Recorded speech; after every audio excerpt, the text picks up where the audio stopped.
Bismillahirrahmanirrahim. Assalamualaikum warahmatullahi wabarakatuh. Alhamdulillahirabbil alamin wassalatu wassalamu ala asyrofil anbiya'i wal mursalin sayyidina Muhammadin wa ala alihi washabihi ajmain. Bersyukur pada Allah dengan mengucap alhamdulillah, salawat dan salam senantiasa tercurah kepada Rasulullah baginda Muhammad SAW beserta keluarga, sahabat, dan kepada umatnya yang senantiasa istiqomah menjalankan sunnahnya hingga akhir zaman. Bapak Ibu hadirin webinar yang diselenggarakan oleh Pemprov DKI Jakarta pada siang hari ini. Acara kali ini akan mengambil topik berkaitan dengan pelaksanaan sholat Idul Adha dan kurban di masa pandemi. Alhamdulillah pada acara siang hari ini telah berkenan hadir Bapak Gubernur DKI Jakarta yang nantinya akan menyampaikan arahan berkaitan dengan pelaksanaan kegiatan sholat Idul Adha dan pelaksanaan pemotongan hewan kurban di masa pandemi.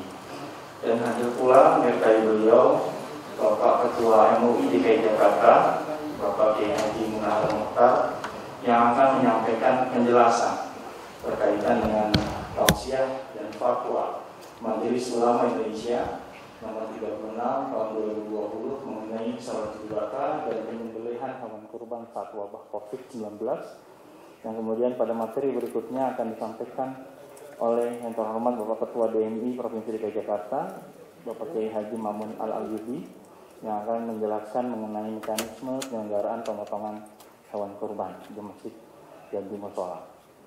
Bapak Ibu sekalian, saat ini kami laporkan bahwa sudah hadir 343 peserta, baik dari lembaga-lembaga keagamaan, pengurus-pengurus masjid, kemudian lembaga amil zakat, dan masyarakat umum yang kebetulan sudah mengikuti dan sudah menunggu untuk kemudian bisa sama-sama berdialog, mendengarkan arahan dan penjelasan dari para narasumber. Untuk menghadirkan keberkahan buat acara ini, marilah kita sama-sama membuka dengan baca basmalah. Bismillahirrahmanirrahim.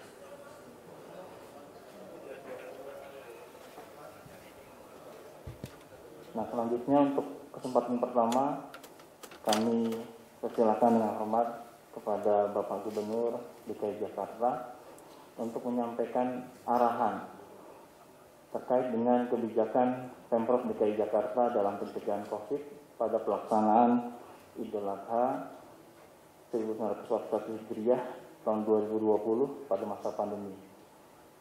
Waktu kami persilakan.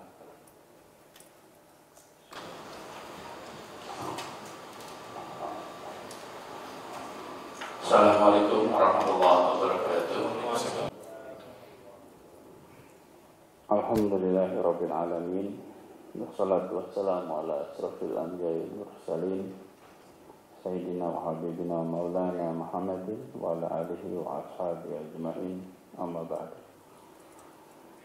Yang terhormat Ketua Majelis Ulama Indonesia Provinsi DKI Jakarta, Kiai Haji Munahar Mukhtar, yang saya hormati Ketua Pengurus Wilayah Dewan Masjid Indonesia Provinsi DKI Jakarta, Kiai Haji Mamun Al-Ayyubi, Kepala Kantor Wilayah Kementerian Agama Provinsi DKI Jakarta, Kiai Haji Saiful Mujad, juga Ketua Basnas Basis DKI Jakarta, Kiai Haji Ahmad Lutfi Fatullah, yang saya hormati Presiden Human Initiative, Ketua Pengurus Yayasan Aksi Cepat Tanggap,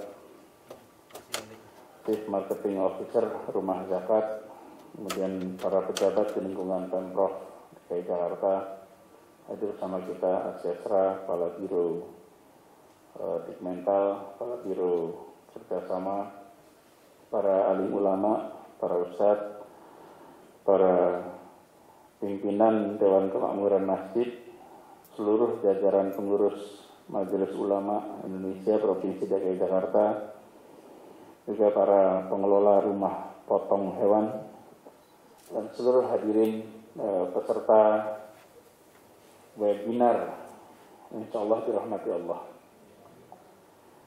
Siang hari ini 2 hari menjelang pelaksanaan Hari Raya Idul Adha, kita bersama-sama mengikuti kegiatan sosialisasi pelaksanaan program kurban. Tahun ini memang menjadi berbeda dibandingkan tahun-tahun sebelumnya. Di tahun-tahun sebelumnya kita mengikuti satu protokol saja, protokol syariat, tata cara pemotongan yang sesuai dengan syariat Islam. Tahun ini ditambah dengan protokol kesehatan. Kita semua menyadari tanpa perlu berpanjang lebar sedang dalam kondisi wabah global. Kalau wabah global itu istilahnya pandemi. Kalau wabah lokal istilahnya epidemi. Nah, wabah global ini mengharuskan kita untuk bisa di satu sisi menjalankan dan mengamalkan semua yang terkait dengan ibadah kurban. Di sisi lain, ini adalah kesempatan untuk memastikan bahwa saudara-saudara kita yang berhak untuk menerima daging kurban, menerima dan semuanya melewati tanggung jawab untuk melaksanakan kurban dalam keadaan sehat, aman. Sebelum pelaksanaan sehat, sesudah pelaksanaan sehat dan aman. Kita semua mengetahui protokolnya. Yang menjadi tantangan adalah melaksanakannya. Pengetahuannya ada, pelaksanaannya. Ini soal konsistensi. Karena itu kami berharap sekali bahwa di dalam pelaksanaan kurban nanti semua ketentuan dilaksanakan dengan disiplin.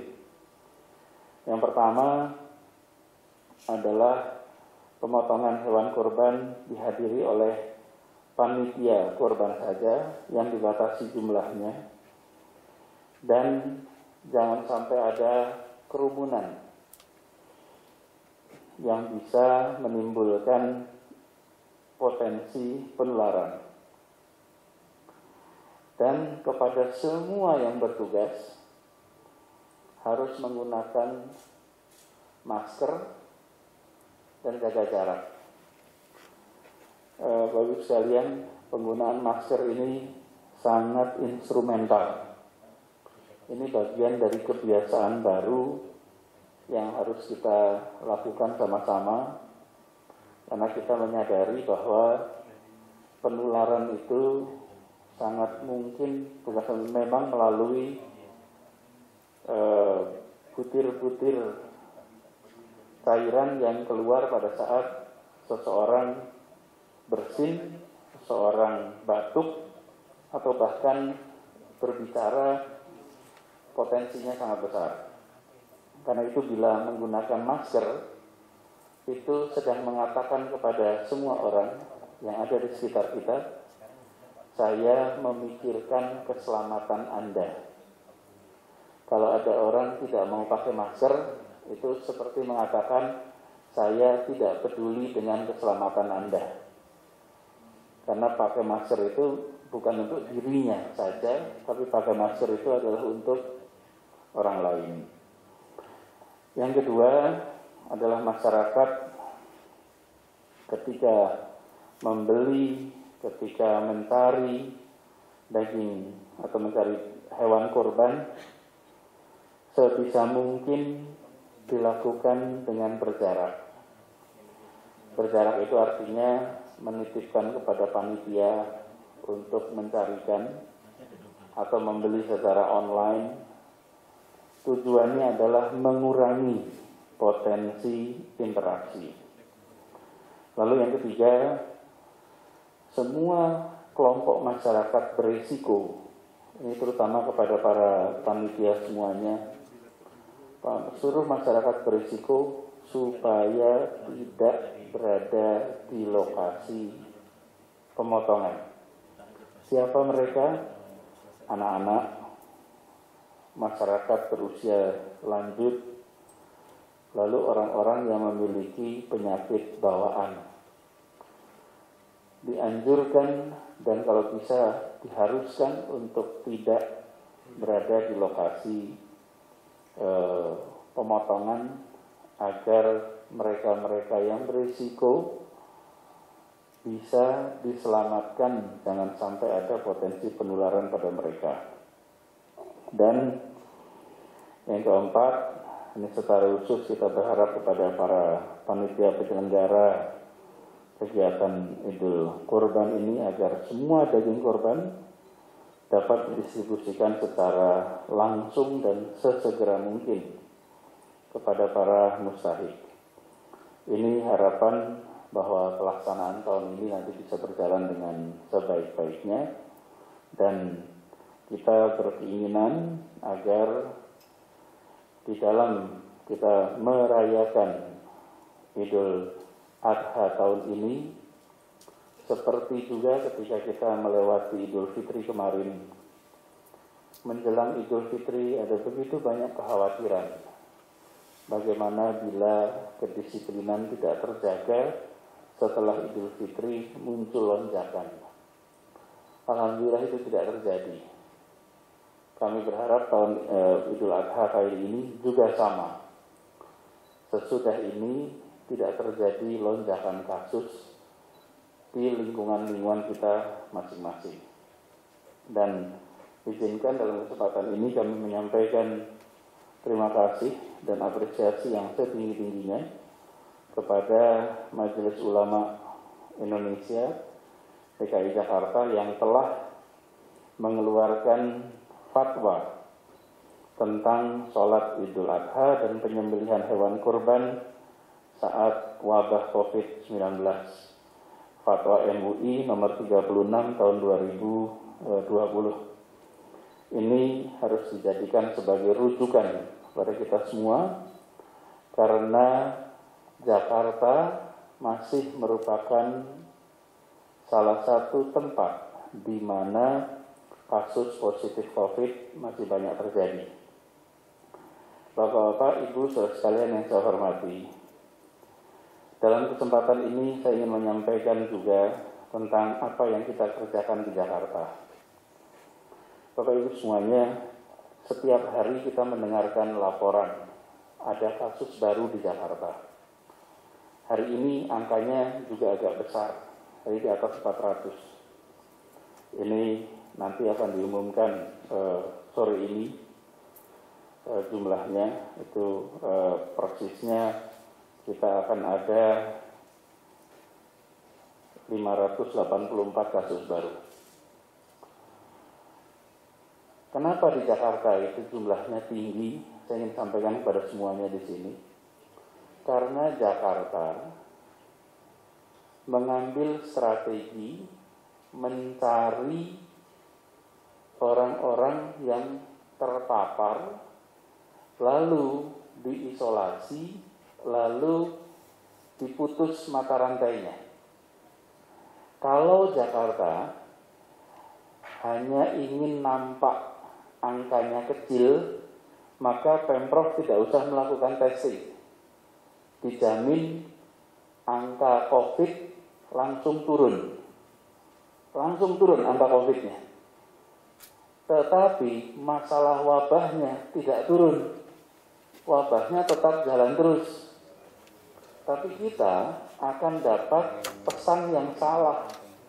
Di luar sana masih ada wabah, tapi kita tidak secara aktif mencari. Nah, yang dikerjakan Pemprov DKI Jakarta adalah melakukan pengetesan sebanyak mungkin, mencari orang-orang yang positif. Begitu ketemu positif, kalau dia tanpa gejala, tidak berisiko, isolasi mandiri. Kalau dia memiliki gejala atau berisiko, maka akan diminta isolasi di rumah sakit. Nah, di Jakarta ini secara aturan, secara target, tes untuk satu Jakarta itu minimal dilakukan sebanyak 10.000 orang per minggu. Kami di Jakarta, satu pekan terakhir ini saja 43.000 orang per minggu. Jadi minimalnya 10.000, tapi kami kerjakannya 40.000. Dan yang ditemukan positif ada 6,3%. Nah, 6,3% inilah yang kalau tidak ketahuan, itu mereka akan menularkan kepada lebih banyak lagi. Jadi saya berharap kepada semuanya nanti ikut membantu menjelaskan bahwa angka positif yang ditemukan di Jakarta itu harus disyukuri. Kalau mereka tidak ketemu, maka mereka menularkan. Bayangkan kalau seseorang terpapar COVID, tapi dia tidak tahu bahwa terpapar COVID, maka dia menularkan pada istrinya, pada anaknya, pada teman kerjanya, pada orang tuanya. Tapi dengan orang ini ketemu, maka dia bisa mencegah dirinya menularkan pada orang lain. Jadi kami di Jakarta, saya selalu sampaikan, kalau ada angka positif itu harus kita syukuri ketahuan. Banyak dari kita yang menganggap kalau positif berarti masalah. Memang kita masih punya wabah, sedunia masih ada wabah. Pilihannya adalah mau ditemukan atau tidak. Kalau tidak ditemukan, angkanya nanti kecil. Kalau kecil, mungkin kita bersyukur, alhamdulillah, tambahnya hari ini cuma 10. Lah iya, yang ditesnya sedikit. Karena tidak berusaha diketahui. Kalau kami di Jakarta justru meningkatkan kegiatan testing untuk menyelamatkan nyawa. Saya berkali-kali menegaskan, kami bukan ingin menurunkan angka COVID. Kami ingin menurunkan penyebaran COVID. Kalau menurunkan angka COVID itu caranya kurangi testing, langsung berkurang angka COVID-nya. Tapi warganya bisa tidak selamat karena pemerintahnya tidak melakukan testing. Bapak Ibu semuanya doakan agar ikhtiar ini bisa cepat menuntaskan penyebaran COVID di Jakarta. Dan doakan petugas medis, tenaga kesehatan yang berada di garda terdepan bisa menjalankan tugas dengan baik. Ibu bapak, tolong bayangkan bila tugas di rumah sakit mengurusi COVID.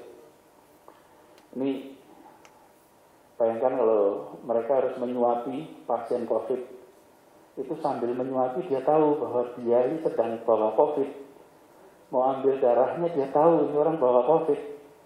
Kita ini kalau dengar cerita tenaga medis tidak membayangkan betapa menegangkannya bagi seorang tenaga medis untuk terus-menerus berinteraksi dengan orang yang membawa penyakit COVID setiap hari. Ini bukan tugas kecil, ini bukan tugas tanpa risiko. Kita doakan mereka selalu diberikan kesehatan. Kita doakan mereka diberikan kekuatan. Dan insya Allah Jakarta bisa segera menuntaskan mata rantai penularan dan kita bisa kembali berkehidupan seperti biasa, di mana kita merasakan aman, kita merasakan sehat, bisa produktif, dan insya Allah kota ini kota yang selalu dalam keberkahan Allah. Itu saja yang saya bisa sampaikan sebagai pengantar di dalam webinar pada siang hari ini. Sekali lagi terima kasih kepada MUI dan seluruh jajaran. Terima kasih kepada DMI dan seluruh jajaran. Insya Allah Idul Adha kita 2 hari yang akan datang bisa berjalan dengan lancar dan kita rasakan manfaatnya bagi semua. Kurang lebih mohon maafkan. Assalamualaikum warahmatullahi wabarakatuh. Pemprov DKI Jakarta mewajibkan masyarakat untuk menggunakan masker agar mencegah penularan COVID-19. Arahan ini disampaikan melalui Peraturan Gubernur Nomor 33 Tahun 2020, sejalan dengan kebijakan WHO yang mendukung penggunaan masker untuk semua orang di tengah pandemi COVID-19. Penggunaan masker dapat mencegah penularan COVID-19 karena di luar rumah banyak sekali ancaman penularan virus yang disebarkan melalui droplet. Saat ini, siapa saja dapat menjadi carrier atau penyebar virus termasuk diri kita sendiri.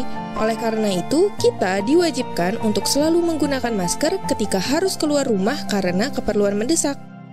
Masker yang disarankan bagi orang dengan kondisi sehat adalah masker berbahan kain.